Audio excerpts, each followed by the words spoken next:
am Rex Remitio, bringing you today's burning issues at the hottest news here on News Force. Here are the headlines on News Force. Enrile vacates Senate presidency. Senators object to motion. U.S. team arrives for extraction of warship in Tubata Reef. Checkpoint cops in Atimonan incident face wraps. 39 OFWs from Algeria return to the country. Congress set to work on the passage of antitrust and anti-money laundering acts.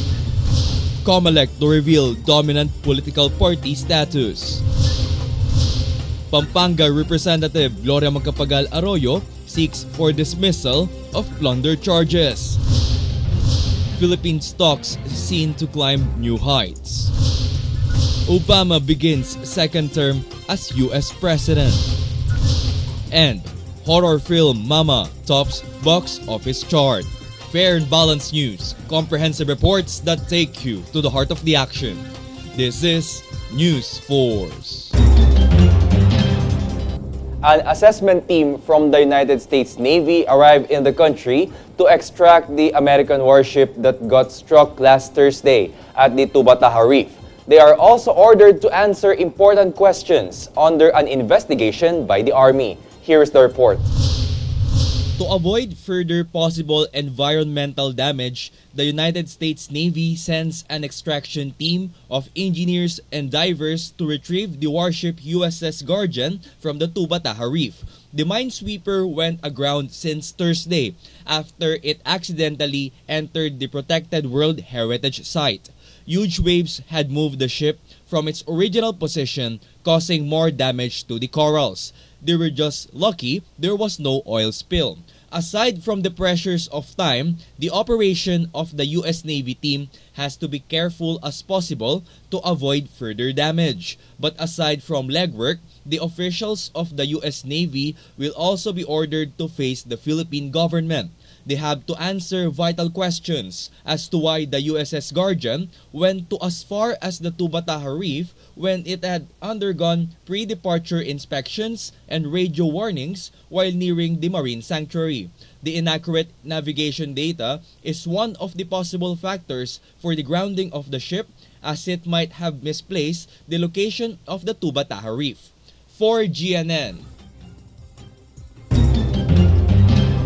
Bagong Alyansang Makabayan protested near the U.S. Embassy in Manila Monday over the U.S. minesweeper which ran aground at the Tubata Reef, a protected World Heritage Site in southern Philippines. Bayan Secretary General Renato Reyes Jr. has called the Philippine government to assert its sovereignty and determine the real status of the USS Guardian, further adding that there was a problem with the Visiting Forces Agreement between the Philippines and America that makes it difficult for authorities to hold U.S. troops accountable over the destruction of the said coral reef. Meantime, Philippine Coast Guard spokesperson Armand Balilo said a crisis management team was already formed to investigate deeper into the incident. Ito, hina-highlight lang nito, pinapakita lang nito, talagang hindi pantay itong Visiting Forces Agreement. Pag yung barkong Pilipino asumadsad sa US, sigurado tayo yung Coast Guard nakasampa na yan sa barko natin. Pero pag barkong Amerikano ang sumadsad sa Pilipinas, ibang istorya. Sila ang masusunod, tayo susunod lang. Dapat malaman muna natin kung anong reason kung bakit sumadsad bago tayo makagawa ng action plan. Okay, kung kinakailangan na maglagay ng monitoring station na mas malayo, na pwedeng warningan, baka siguro pwede. But mga long ano pa to mga long planning things, mga kailangan pagplanuhan. But initially, we need to find out what went wrong. Justice Secretary Laila De Lima said charges await the police military team for killing 13 individuals during the Atimonan, Quezon incident. Lorraine Mata has the report. Justice Secretary Laila De Lima said on Sunday that a group of soldiers and policemen led by Superintendent Hansel Marantan, responsible for the deaths of 13 men on January 6 at Atimonan, Quezon, would face charges. De Lima explained that the soldiers present during the said incident, claiming it was a shootout, indicated that they killed the 13 victims, for it had shifted the burden of proof on them, adding that the function of their defense was either in the conduct of investigations and/or trial. Meantime, the report of the National Bureau of Investigation was in the process of gathering more evidence, validating previous reports, and finalizing data regarding the bullets recovered and firearms used by policemen and military personnel to find out who fired on whom. An initial report was to be submitted to President Aquino within the week before he leaves for Davos, Switzerland on Wednesday. Moreover, De Lima, who had been accused by Marantan and his group of preempting the results of the NBI probe, further noted that the story of the police military team was negated by two credible civilian eyewitnesses, who both helped the NBI in drawing the picture of the incident. A police fact-finding team had also earlier concluded that there was no shootout and even raised the possibility of tampering of evidence at the scene. For GNN, Lorraine Mata, News Force. 39 overseas Filipino workers or OFWs arrived in the Philippines after being sent by their employer in Algeria due to security fears following an Islamic militant attack at a remote gas plant. According to the 39 OFWs, they work for a British energy facility hundreds of kilometers from the Amenas gas plant that was raided by the militants last week. One of the OFWs, Alex Aguja, however, said that their employer had told them they would be called back as soon as the situation normalizes.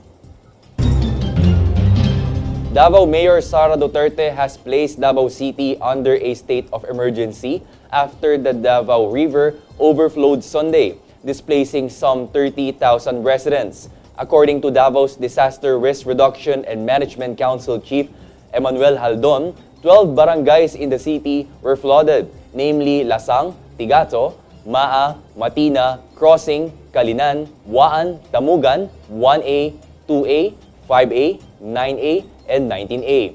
7,400 families or 29,100 persons had evacuated Sunday afternoon, and a total of 1,600 families or 6,900 individuals on 5 in the afternoon Sunday were rescued in 7 areas by the Armed Forces of the Philippines, the Philippine National Police, Central 911, Red Cross, and other volunteer groups.